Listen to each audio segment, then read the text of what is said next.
Sasagot po tayo ng tanong at ito yung tanong. Ano ang pinakamagandang kayamanan na ibinigay sa atin ng Diyos?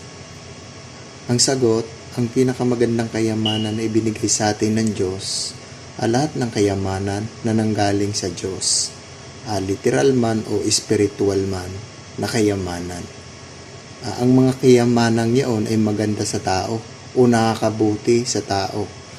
Ang literal na kayamanan kasi ay nakakatulong sa ating literal na katawan o sa ating katawang lupa o sa ating katawang nakikita.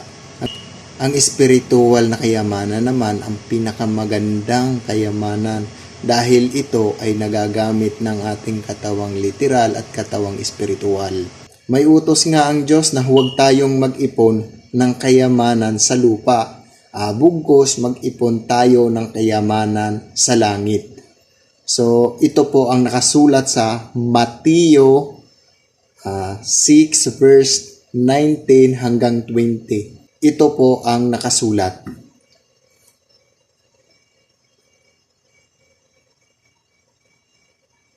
Huwag kayong mag-iipon ng mga kayamanan sa lupa, na dooy sumisira ang tanga at ang kalawang, at dito'y naguhukay at nagsisipagnakaw ang mga magnanakaw.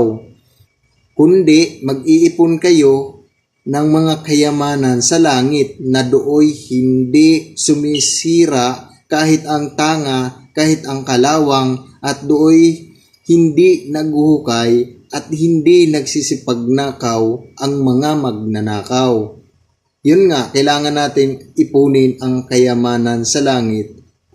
Huwag tayong mag-ipon ng kayamanan sa lupa. Ang pinakamagandang kayamanan na ibinigay sa atin ng Diyos, yung kayamanang nasa langit. Hanggang dito na lang. Bye-bye!